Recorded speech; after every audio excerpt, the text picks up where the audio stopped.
Hi friends, ಹೇಗಿದ್ದೀರಾ? ಎಲ್ಲರೂ ಚೆನ್ನಾಗಿದ್ದೀರಾ ಅಂತ ಅನ್ಕೋತೀನಿ. ಇವತ್ತು ಉತ್ತರ ಕರ್ನಾಟಕ ಶೈಲಿಯಲ್ಲಿ ಗಿರ್ಮಿಟ್ ಮಾಡ್ತಾಯಿದ್ದೀನಿ. ಸುಸ್ಲಾ ಅಂತೀವಿ ಇಲ್ಲಿ, ಅದು ಮಾಡ್ತಾಯಿದ್ದೀನಿ. ಇಲ್ಲಿ ಕಡಲೆಕಾಯಿ ಫ್ರೈ ಮಾಡ್ತಾಯಿದ್ದೀನಿ. ಇದನ್ನು ಫ್ರೈ ಮಾಡಿ ತಕ್ಕೋಬೇಕು. ಇಲ್ಲಿ ಹುರ್ಗಡ್ಲೆನೂ ಫ್ರೈ ಮಾಡ್ತಾಯಿದ್ದೀನಿ. ಕಡಲೆಕಾಯಿ ಹುರ್ಗಡ್ಲೆ ಎರಡೂ ಫ್ರೈ ಮಾಡ್ಕೋಬೇಕು ಎಣ್ಣೆಯಲ್ಲಿ, ಲಾಸ್ಟಲ್ಲಿ ಹಾಕ್ಕೋಬೇಕು.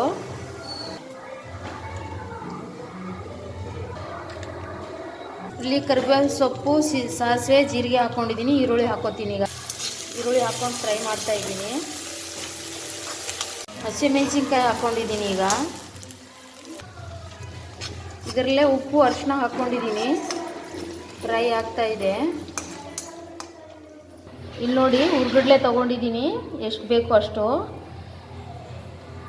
ಇಲ್ಲಿ ಹುರ್ಕೊಂಡಿರೋ ಹುರ್ಗಡ್ಲೆ ಮತ್ತು ಇದು ಕಡಲೆ ಬೀಜನ ತಗೊಂಡಿದ್ದೀನಿ. ನೋಡಿ, ಇಷ್ಟು ಚುರುಮುರಿ ತೊಗೊಂಡಿದ್ದೀನಿ. ಈಗ ಹೆಂಗೆ ಮಾಡಬೇಕಂತ ತೋರಿಸ್ತೀನಿ. ಇಲ್ಲಿ ಒಂದು ಸ್ವಲ್ಪ ಮಸಾಲೆನ ಎತ್ಕೊಂಡಿದ್ದೀನಿ. ಇದಕ್ಕೆ ಒಂದು ಸ್ವಲ್ಪ ನೀರು ಹಾಕ್ಕೋತೀನಿ. ಈಗ ಗಿರ್ಮಿಟ್ಗೆ ನೀರು ಹಾಕಿ ಮಾಡಬೇಕು. ಒಂದು ಸ್ವಲ್ಪ ಬೇಯಬೇಕು. ಆಮೇಲೆ ಎಲ್ಲ ಹಾಕಿ ಲಿಂಬೆ ರಸನೂ ಹಾಕ್ಕೋಬೇಕು. ಬೇಕಂದರೆ ಲಿಂಬೆ ಹಣ್ಣು ಇಲ್ಲ ಅಂದರೆ ಹುಣಸೆ ರಸನೂ ಬಿಡ್ಕೋಬೋದು ನೀವು. ಯಾವುದು ಇರುತ್ತೆ ಅದನ್ನು ಹಾಕ್ಕೊಳ್ಳಿ. ಇಲ್ಲಿ ನೋಡಿ, ಚುರುಮುರಿನ ಪಾತ್ರೆಯಲ್ಲಿ ಹಾಕ್ಕೊಂಡಿದ್ದೀನಿ. ಈಗ ಅಲ್ಲಿ ಬೇಯ್ತಾ ಇರೋ ಮಸಾಲೆನ ಇದಕ್ಕೆ ಹಾಕ್ಕೋತೀನಿ. ಹಾಕ್ಬಿಟ್ಟು ನಿಮ್ಗೆ ತೋರಿಸ್ತೀನಿ ಹೆಂಗೆ ಮಾಡಬೇಕಂತ. ನೋಡಿ, ಈ ಥರ ಹಾಕ್ಕೋಬೇಕು. ನೋಡಿ, ಈ ಥರ ಮಿಕ್ಸ್ ಮಾಡ್ಕೋಬೇಕು.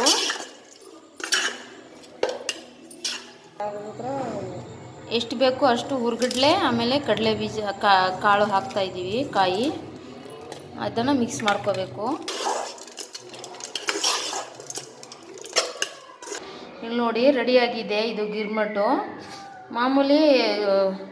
ಮಾಮೂಲಿ ಚುರುಮುರಿ ಚಿತ್ರಾನ್ನ ಮಾಡ್ಕೊಂಡು ತಿಂತೀವಿ. ಇದು ಗಿರ್ಮಿಟ್ ಅಂದರೆ ಅದೇ ನೀರಲ್ಲಿ ಹಾಕಿ ಗೊಜ್ಜೆಲ್ಲ ಹಾಕಿ ನೀರು ಹಾಕಿ ಬೇಯಿಸಿ ಇಡ್ತೀವಲ್ಲ, ಅದರಲ್ಲೇ ಮೆತ್ತಗಾಗುತ್ತೆ. ಇದು ಈ ಥರ ಮಾಡ್ಕೊಳ್ಳಿ ಫ್ರೆಂಡ್ಸ್, ಚೆನ್ನಾಗಿರುತ್ತೆ, ಟೇಸ್ಟು ಇರುತ್ತೆ. ಇದ್ರ ಮೇಲೆ ಮಿಕ್ಸರ್ ಹಾಕ್ಬಿಟ್ಟು ಮಿಕ್ಚರು ಹಾಕ್ಕೊಂಡು ತಿಂದರೆ ತುಂಬ ಟೇಸ್ಟಾಗಿರುತ್ತೆ. ಒಂದು ಸಾರಿ ಟ್ರೈ ಮಾಡಿ ಫ್ರೆಂಡ್ಸ್.